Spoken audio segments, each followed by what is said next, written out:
मैं जानता था ऐसा होगा, इसलिए मैंने भगत सिंह को असेंबली हॉल में बॉम्ब फेंकने से मना किया था।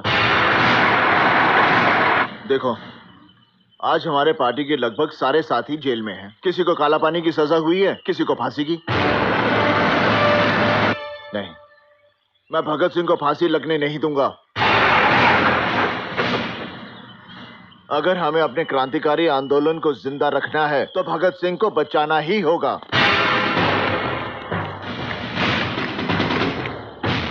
मेरी मानो तो कुछ दिन के लिए इस देश को छोड़ के चले जाओ। अपने देश को छोड़कर चला जाओ? मौत के डर से? अशफाक बिस्मिल और अपने साथियों की कुर्बानियों को बेकार कर दूं? अरे मेरा शरीर इस मिट्टी से बना है और इसी मिट्टी में मिल जाएगा। नहीं जाऊंगा छोड़कर। हाँ।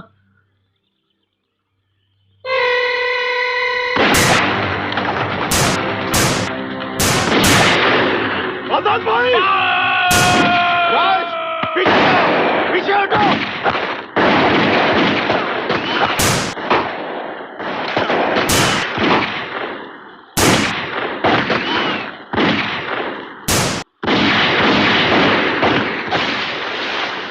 राज, तुम ठीक हो ना?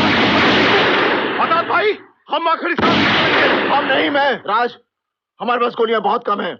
मैं जिंदा रहूं या ना रहूं, लेकिन तुम्हें ये लड़ाई जिंदा रखनी है। नहीं आजाद भाई, जाओ।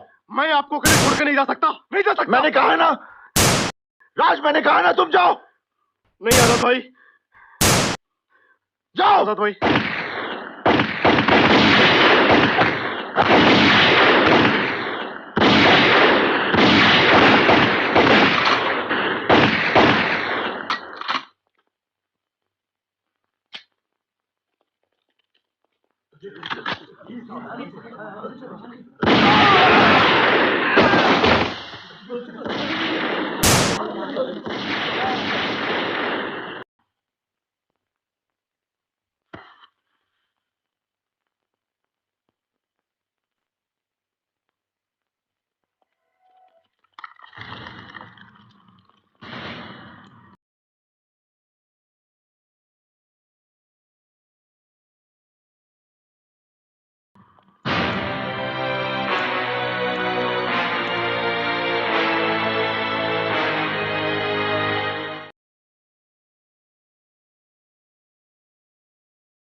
आजाद जी अब हमारे बीच नहीं है।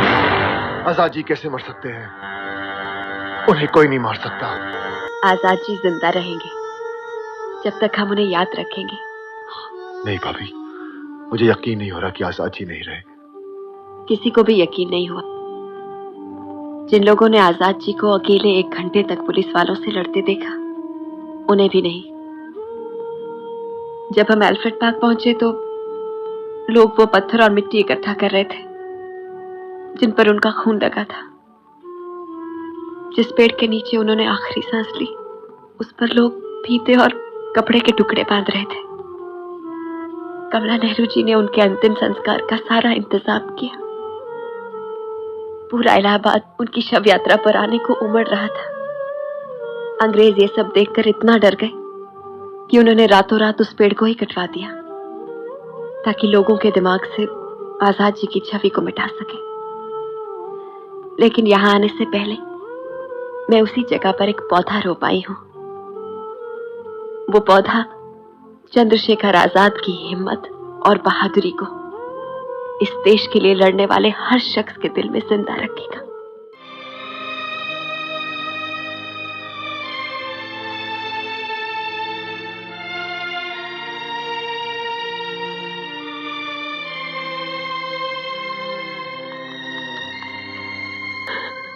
मैं दोबारा जन्म लूंगा मां। अंग्रेजों के जाने के बाद उनकी कुर्सियों पर जो बैठेंगे वो भी हमारे मुल्क को बहुत तकलीफ पहुंचाएंगे। मुझे अपनी भारत मां को बचाने के लिए दोबारा जन्म लेना होगा। मैं वापस आऊंगा मां।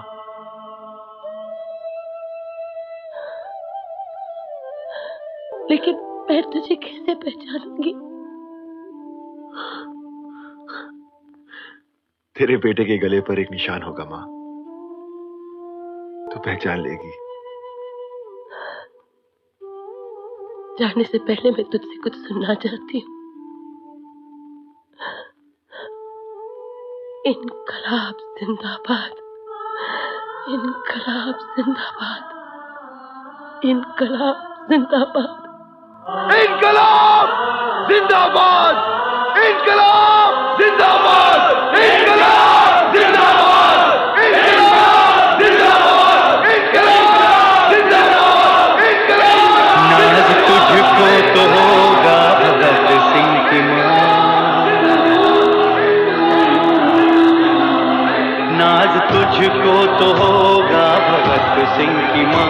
तेरा बेटा वतन के काम आ गया, सर झुका कर नहीं सर उठा के चला। देश के वास्ते जान लुटा के चला। जाने वालों को देखो वतन के लिए, शम्मा आजादी की हो जला। सर, ये उस मासूम नौजवान के साथ सरासर नाइंसाफी है।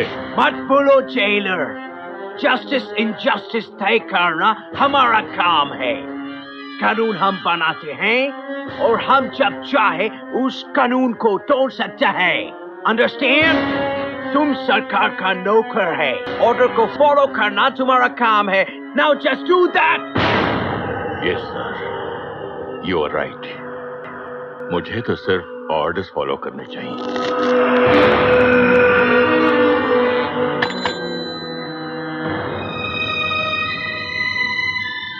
सत श्री अकाल। छतर सिंह, भगत सिंह, सुखदेव और राजगुरु के अंतिम स्नान के लिए पानी ले जाओ। अंतिम स्नान? लेकिन आज तक 23 मार्च है ना? फांसी का हुक्म था 24 मार्च का है ना साहब? उन्हें फांसी आज ही देनी है। नहीं, आप लोग ऐसा नहीं कर सकते। ये धोखा है। अरे फांसी से पहले का दिन माँ बाप का होंदा, रिश्तेदार का होंदा है। जो हुक्म दिया गया है मानो। नहीं, मैं ये हुक्म पूरा नहीं करूंगा। नहीं कर सकता मैं ये हुक्म पूरा, बिल्कुल नहीं करूंगा, नहीं करूंगा मैं। Shut up! Arrest him! साहब, इतना बड़ा जुल्म मत करो। अरे तुमको उत्तर वाले का वास्ता साहब, ये मत करो। अरे माँ बाप आएंगे तो किससे मिलेंगे? लाशों से। अरे उनको आखिरी बार अपने बेटों की शक्लें तो देखने दो जालिमो। तुम्हारी ये जो सरकार है ना, ये फटेगी नहीं अंग्रेजों, गिरेगी, गिरेगी। ये मेरी बद्दुआ है। निकलो साले कुत्तों हमारे हिंदुस्तान से, निकलो बाहर साले फरंगियों। तुम्हें कीड़े पड़े, कीड़े पड़े।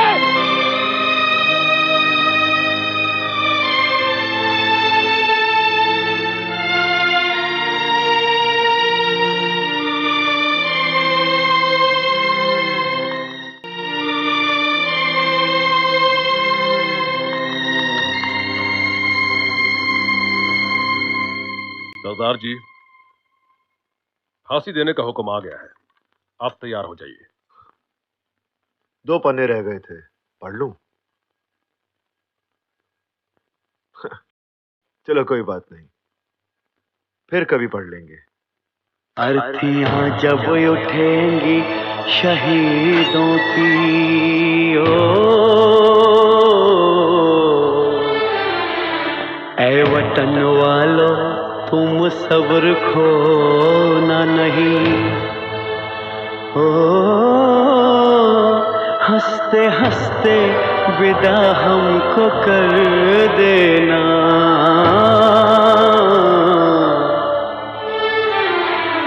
आंसुओं से आंखें भिगोना नहीं। इतना वादा करो जब आजादी मिले,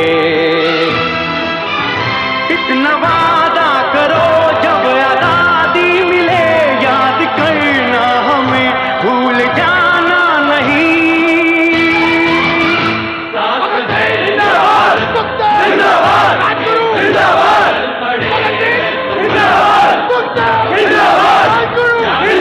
मेरा रंग दे बसंती चोला, मेरा रंग दे बसंती चोला, हो मेरा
जिंदाबाद।